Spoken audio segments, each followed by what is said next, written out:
Ohayo gozaimasu, minasa. Ngayon, city tour lang kami, relax lang kami ngayon. Tinatry rin namin silang i-book ng snowmobile kung pwede. Doon na kami, kailangan i-start ko na yung sasakyan kasi malamig sa labas, -7. Wala mga at least mga 15 minutes mapa-start yung sasakyan para pagsakay namin mainit na. So okay na. Na-book namin sila ng snowmobile. Basta. Ngayon ay -7. Kita mo kung gaano yung ganito yung madudulas na kalsada. Yan. Yung uminit kahapon ng konti.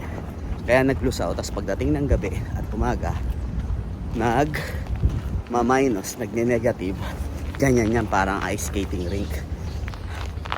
Buti na lang, nakabili ako ng winter boots.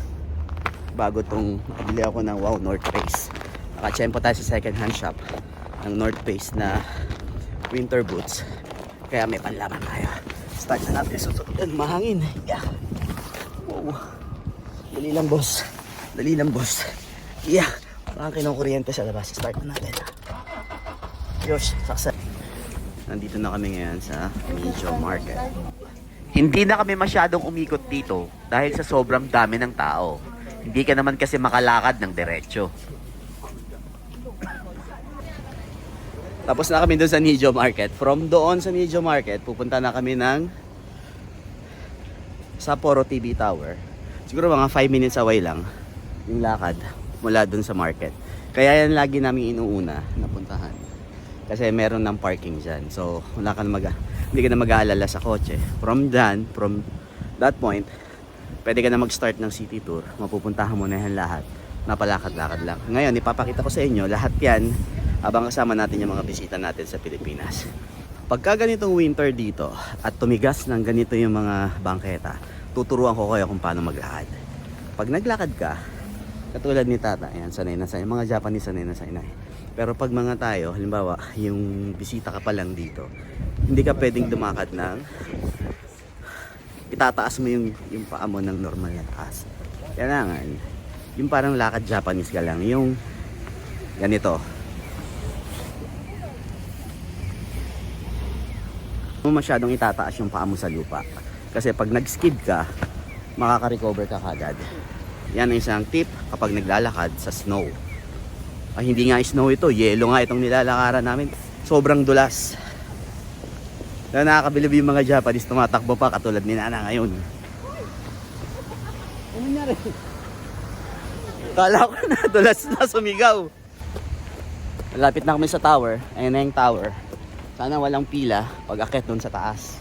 Kasi pagka ganitong maganda yung panahon, tsaka pag ganitong oras, nagsisiksikan yung mga turista niyan. Nandito na tayo ngayon sa Sapporo TV Tower, ang pinaka-iconic landmark ng Sapporo, na may taas na 147 meters na dinisenyo ng famous Japanese architect na si Tatsu Naito.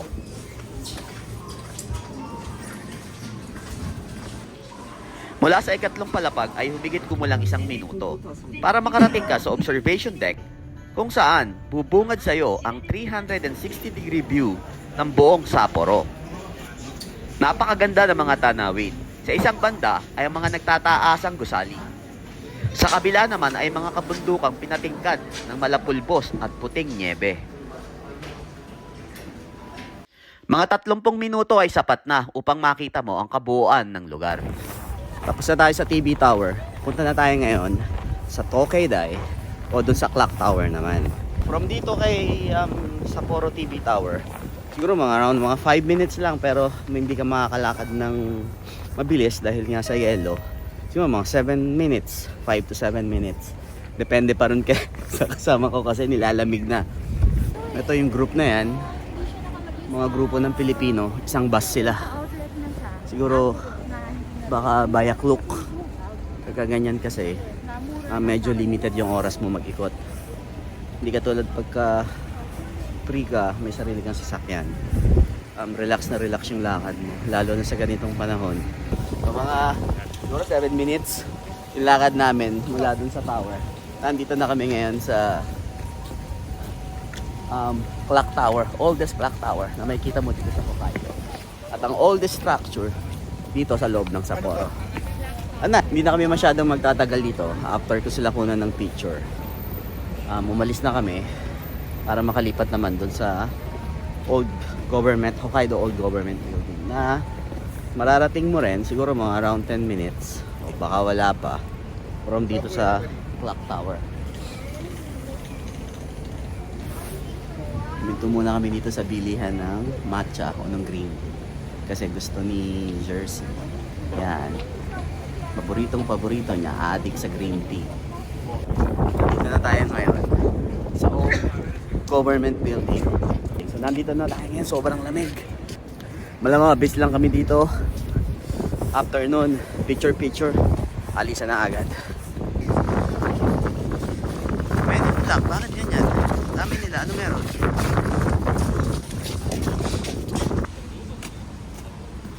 Sa dami at ganda ng mga lugar na pwede mong makita dito sa Sapporo, di mo masyadong mamamalayan ang oras na mabilis na lumilipas.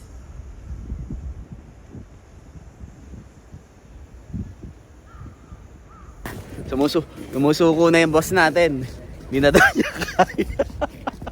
Kailangan muna natin magpahinga sa Lawson, magpainit ng konti para kasi may lalakarin pa kami halos 1 kilometer pa papunta dun sa ano, so pahinga muna ng konti. Grabe ang lamig, siguro mga minus 8 ngayon, ano. Papunta na kami doon sa Nika Billboard. Ang temperature ngayon ay minus 5, pero feels like negative 10 kasi nga hangin, kaya halos nagiging minus 10 kapag ka naglalakad ka dito sa Odori Park. Kasama namin panay na kasi parang talagang tinutusok yung balat niya daw. Yung pakiramdam daw ng balat niya parang tinutusok pag umiihip yung hangin. Ito na yung Snow Festival dito mismo sa Odori Ground. Hinahanda na nila na meron ng mga crane para dun sa mga malalaking snow sculpture. Nire-ready na nila ngayon yung lugar para dun sa mga ice sculpture. Mamaya na ulit. Balik ko malamig. Grabe mo yung sa akin.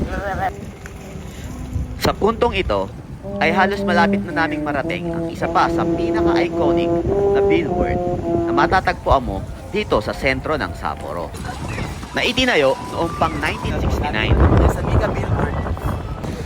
Bye!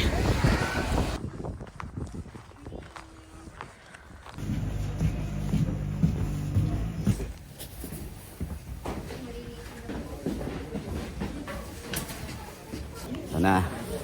Para kami mga astronaut nasasakay ng space shuttle papunta ng Antarctica. Naantay na lang namin yung aming guide, yung magtuturo sa amin kung paano, tuturuan kami ng crash course kung paano mag snowmobile kasi first time ko rin gagawin to, so hindi ko alam kung anong i-expect. Hindi ko alam kung anong gagawin.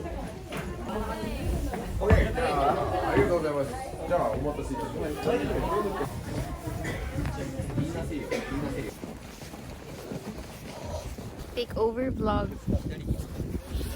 Hi, Kuya Jams.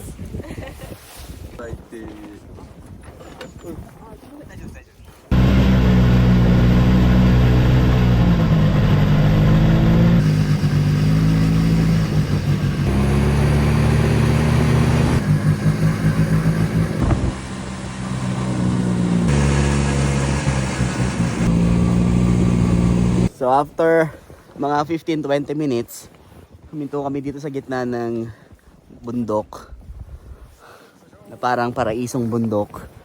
Magbe-break kami ng mga 5 minutes ata. Ayan, tulad niya. Oh! Ang ganda, sulit na sulit tong ganitong activity. Medyo mahal nga lang. Buti na lang may sponsor tayo.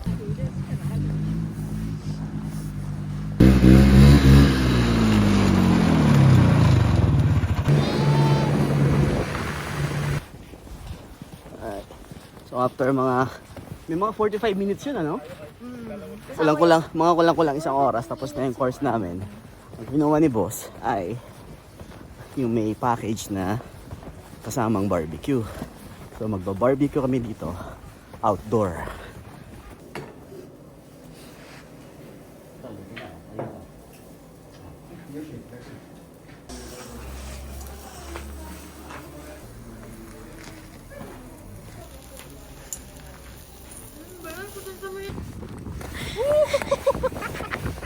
Nandito na tayo ngayon sa pangalawang araw ng ating pamamasyal.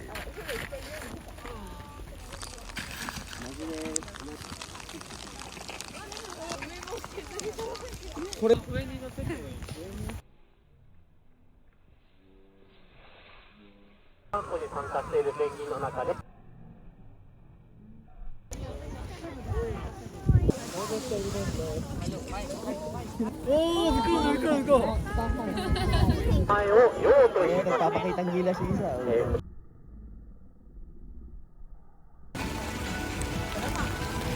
Ito na ang aking mga magagandang bisita. Okay naman dyan. Saktong-sakting dating nila kasi nag-snow din. Pasok na tayo sa loob ng restaurant. Kain na tayo. Tirahin na natin yung 24,000 na halagang talangka na yan.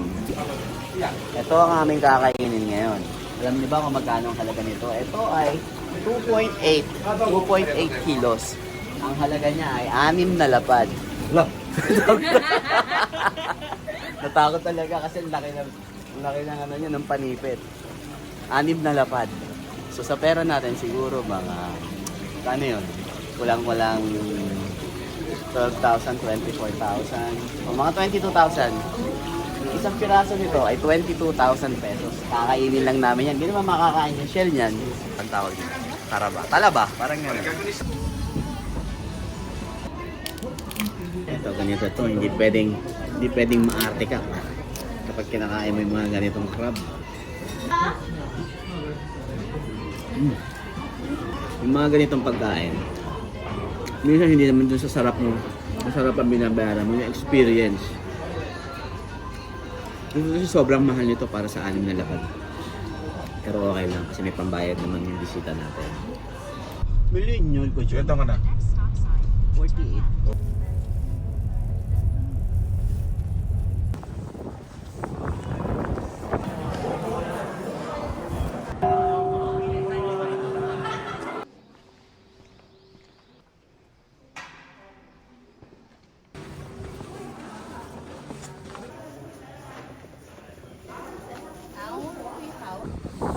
Oh, pwede naman pala. Yeah! Mount Everest!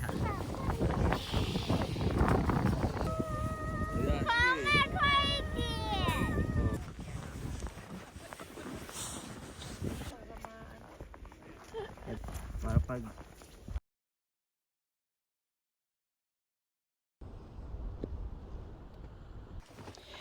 Dito na nagtatapos ang ikalawang araw ng pamamasyal namin dito sa Hokkaido. sige. Pero yung pangatlong araw ang pinakapaborito ko.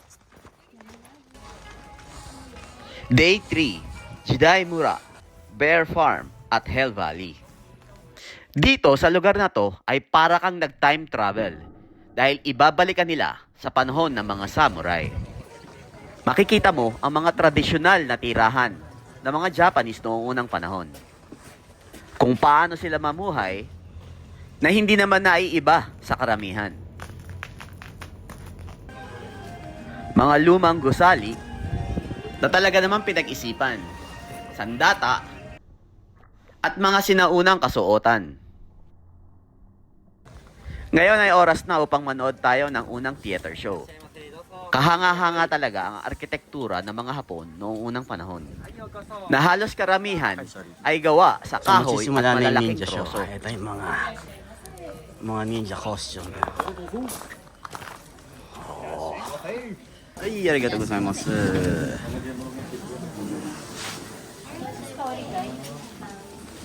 Nandito na kami ngayon sa ninja show. Yung show na to, mga 20 minutes to 25 minutes.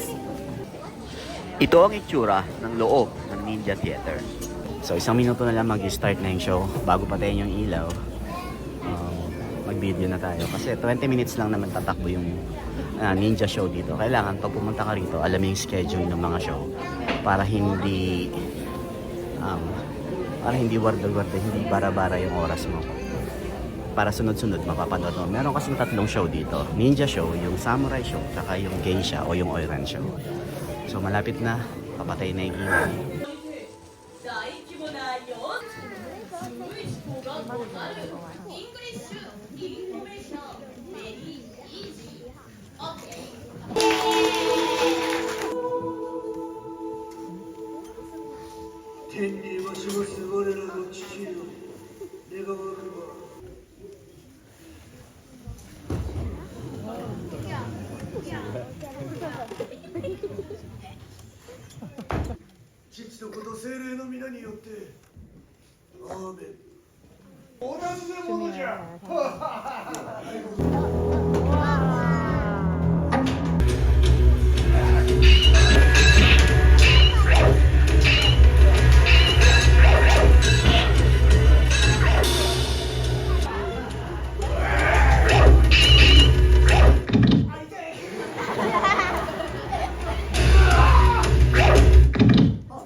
Pagkatapos ng ninja show, dumiretso na kami agad sa samurai show na katabi lang halos ng ninja theater.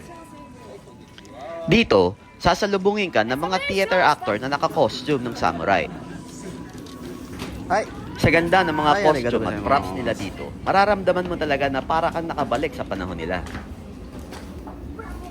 So after dun sa ninja show, katabi lang ng stage ng ninja show itong samurai na to.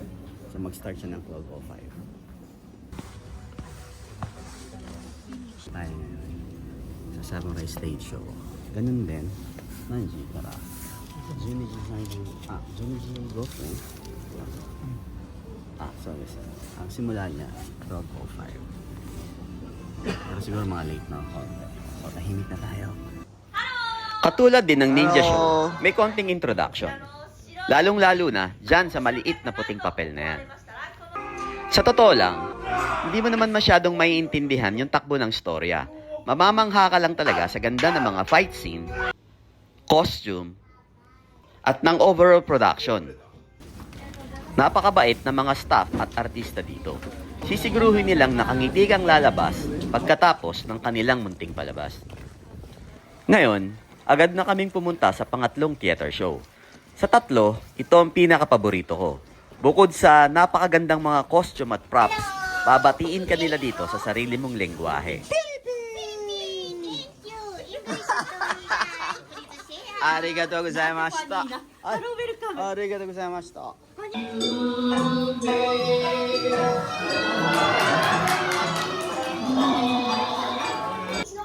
At ang isa pa sa pwede mong maging experience dito ay may chance ka na mag-participate at gumanap bilang isang shogun o military leader nung panahon ng mga samurai.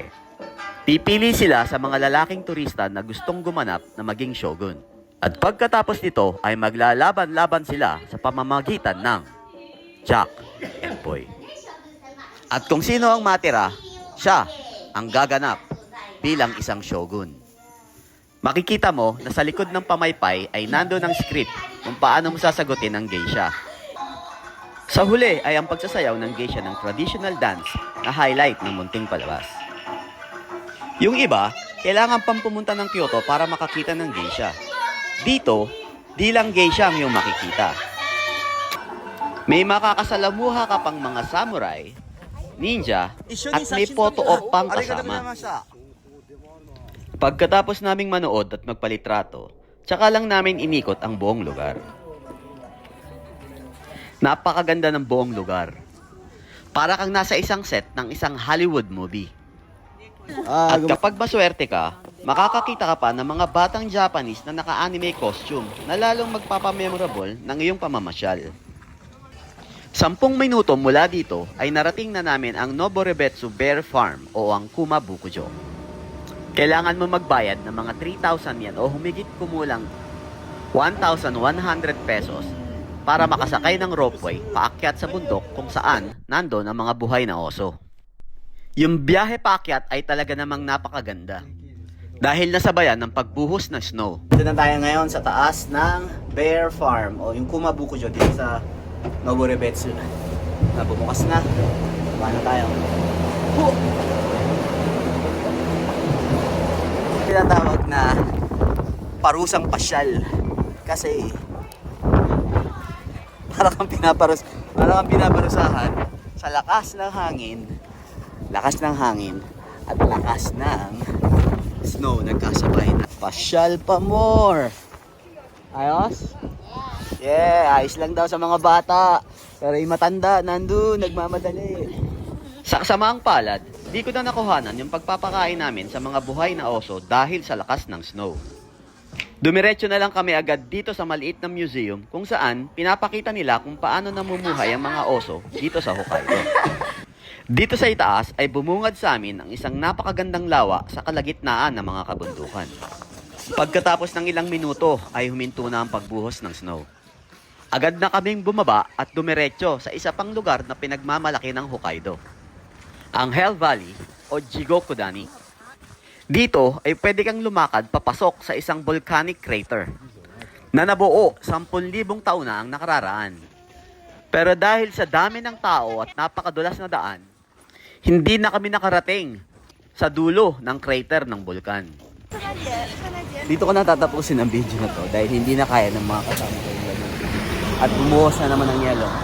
Kung nagustuhan mo ang video na to, please like, share, and comment para sa mga susunod pang video. Hanggang sa muli, ito ang inyong Kuripo Tour Guide, Jesse.